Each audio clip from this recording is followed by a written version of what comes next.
Thank you. Anyway, communities crave identifiers, and the queer community is no different. Darling, I'm the rainbow flag. Look at me. I'm the reason you can spot a gay bar from a mile away. Today, the rainbow flag is the most recognizable queer symbol. But it was hardly the first. Back in the day... Excuse me, can I speak for myself without you mansplaining everything? Well, excuse me, Miss Rainbow Flag, but I am narrating. Anyways, to understand how truly powerful I am at uniting different queer communities, we need to first visit a few of those earlier symbols and groups, or as I like to call them, my queers. Rewind that and do better. Okay. So, one of the most notable, and I might add, fabulous symbols for queer men emerged in 1892. Hello. That year, queer playwright Oscar Wilde instructed a handful of his friends to wear green carnations on their lapels to the opening night of his play, Lady Windermere's Fan. By Jove, good show. Wearing a green carnation on your lapel quickly became a secret, subtle hint that you were a man who loved other men. Half a century later, another secret queer symbol debuted when Harry Hay founded the Mattachine Society. The name was inspired by a medieval theater troupe who performed in masks. Naturally, their emblem was a harlequin diamond. The drama girl. Oh, and let's not forget about the ladies. The Daughters of Bilitis was another notable queer group of the 1950s. The organization's name was chosen after an obscure book called The Songs of Bilitis, where a fictional character, Bilitis, lived alongside famed poet Sappho on the Isle of Lesbos. The name was purposely obscure so that if any member were exposed, they could just say it was a... I can tell you're confused. Let me explain. These early gay rights groups, known as homophile organizations, all appeared around the same time, in the early 1950s. Why? Well, we can partially thank the author of this little thing. In 1948, a biology professor named Alfred Kinsey published this bland 800-page book called Sexual Behavior in the Human Male. And it blew up because it contained a series of bombshell revelations. 50% of participating males admitted to having a neurotic response to other males. 13% engaged in primarily homosexual behavior, and 37% achieved an orgasm from same-sex activity. Because of the Kinsey report, for the first time, the popular press was actually talking about the magnitude of America's queer population. And for pioneering homophile activists, the Kinsey report proved that there must be others like them, just waiting to be mobilized against injustice. After 1969, the number of queer organizations exploded, and with them came new symbols. One symbol that was adopted at first by the Gay Activists Alliance was the Greek letter, lambda. My name is Lillian Federman, and my pronouns are she and her, and I'm a historian of lesbian and then LGBTQ history. Now, the symbol lambda comes from physics, where it was used to represent action. But perhaps not everyone was on the same wavelength. But I think the movement needed something more dramatic, something... Me, the loudest and the proudest symbol of them all. That's right, the rainbow flag in all its glory. These colors don't run, they fly. But to unwrap how the flag came to be, we have to go back to 1978 San Francisco. 1978? I don't think so, absolutely not. You gotta go way back farther than that. Who let you narrate this? You think you can do better? Then take it away. Now, I don't like your tone. I'm gonna school them. You jump in if you have anything important to share with the class. Go ahead, flag, preach. My story begins with World War II. Veteran drag queen extraordinaire extravaganza, Jose Sarri. Jose was instrumental in turning the queer community of San Francisco into a political and proud cultural force to be reckoned with. But long before that, Jose was just a 20-year-old kid trying to join the military. Gotta go. Recruit just walked in. Hi. I'd like to audition for the Army. See, he was already civically minded. When the U.S. But in the military, you had to at least be 5 foot tall. Are you sure you're big enough? But Jose was only 4 feet and change. He was given pocket gauge, or like, you know how we call it, fun size. According to Jose, after servicing the recruiter, he happened to gain a few inches Welcome to the army. and was allowed to serve. Jose spent 5 years on the European front and was promoted to staff sergeant. And when he returned home, he continued working for his country. The most prestigious, glamorous ways and roles as a drag queen.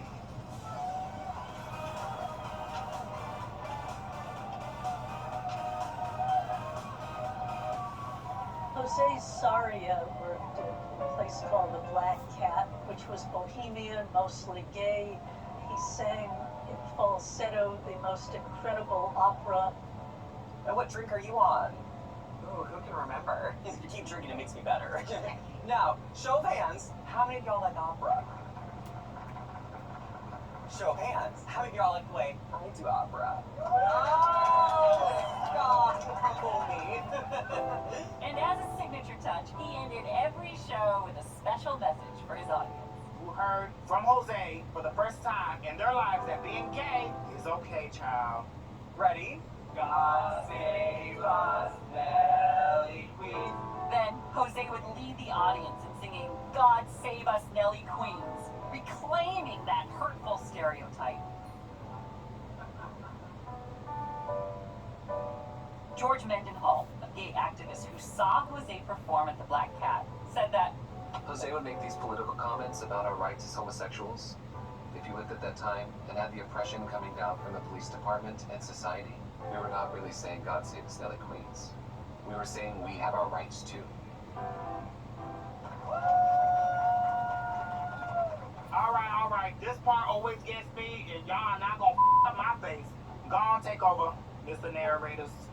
Jose inspired queer people to slap on some mascara and hit the streets. In 1961, Jose ran for the San Francisco Board of Supervisors, making him the first openly gay person to ever run for public office in the U.S. You're welcome, Mayor Pete.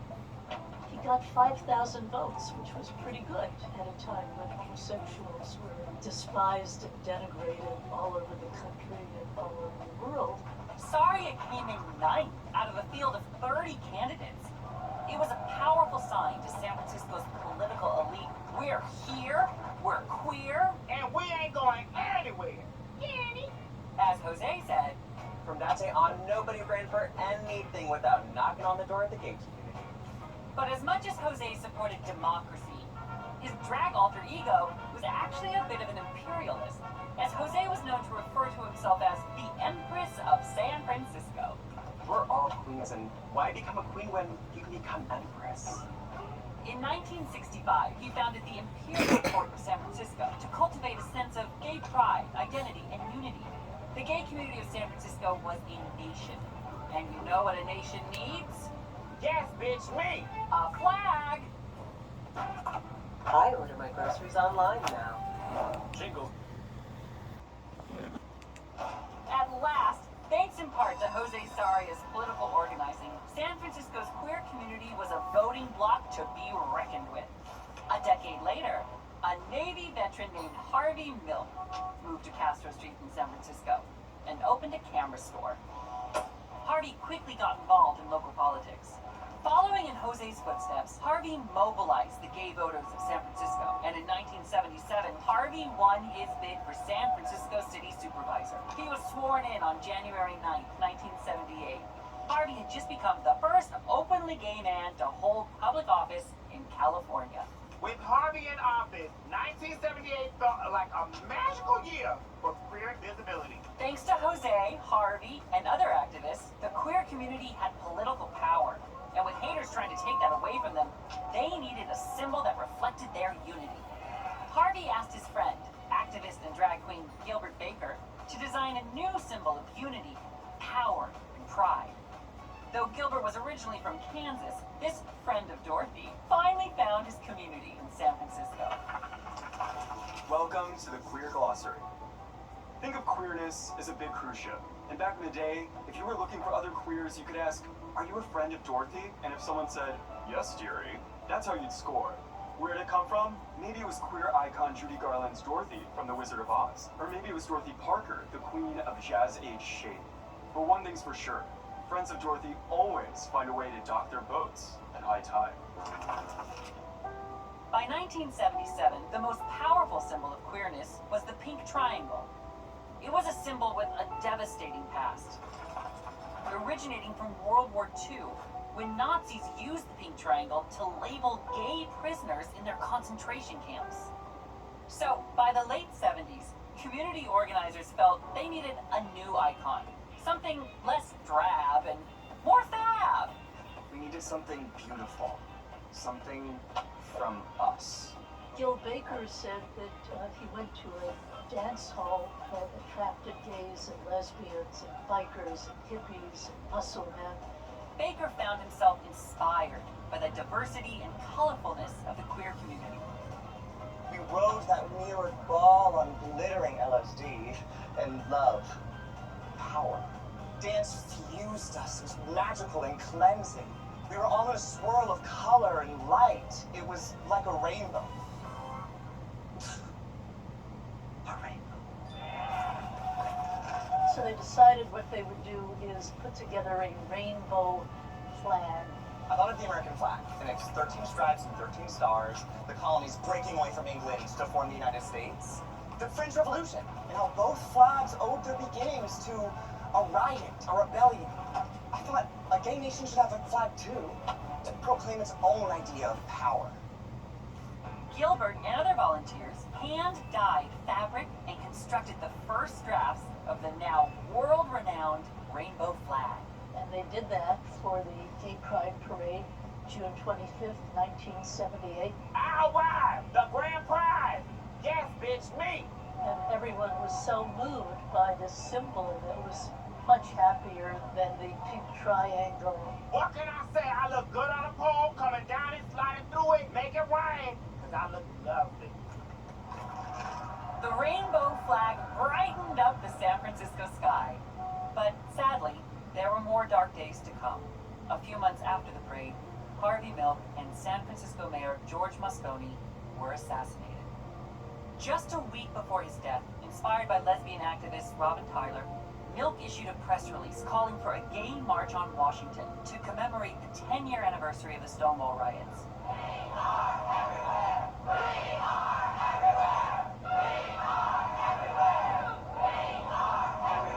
In 1979, just as Harvey Milk envisioned, hundreds of thousands of people joined the National March on Washington for Lesbian and Gay Rights. The event was inspired by the 1963 March on Washington for Jobs and Freedom. And ever since then, it's been the primary symbol of the LGBTQ movement. It was the perfect coming out party. The rainbow flag was conceived to unite everyone under the umbrella of the queer experience. But that doesn't mean there aren't other powerful symbols out there too. During the AIDS crisis, a New York art director named Avram Finkelstein and 5 other gay men were coping with government inaction and calls to forcefully quarantine people with AIDS. Together, they formed the Silence Equals Death Project and repurposed a tragic symbol, the pink triangle, to educate and mobilize queers in the face of such imminent danger. The symbol was adopted by other AIDS activists in a 1987 ACT UP demonstration. And now it can be seen on tote bags all over Brooklyn. Bet those Nazis didn't see that one coming. That came out in the 1950s where you had to hide. You didn't proclaim your homosexuality, as it was called then. You certainly wouldn't fly a flag telling everyone that you were gay or lesbian. And then people feel free to do it now with this symbol that's universally understood to represent us. And for me, it's miraculous. And I continue to evolve. You know your girl is flexible. In 2018, the flag was updated to fit more people under the umbrella of inclusivity. It reminds me of a legacy of queer heroes, queer icons, queer everyday people that were just doing their best to survive. I'd like to see the pride flag as a source of liberation. To some extent, it symbolizes safety and security. I like the rainbow flags that have the black and brown because it represents me. So when I say rainbow flag now, which I do often, I just think we've gone mainstream. This is very cool. And the flag will continue to evolve, as we do, reflecting the rainbow of our experiences and identities, and rallying us together in hope, healing, and the fight for justice. Progress takes teamwork, and whether you're a muscle gay defending your homeland or a drag queen rallying the queer voting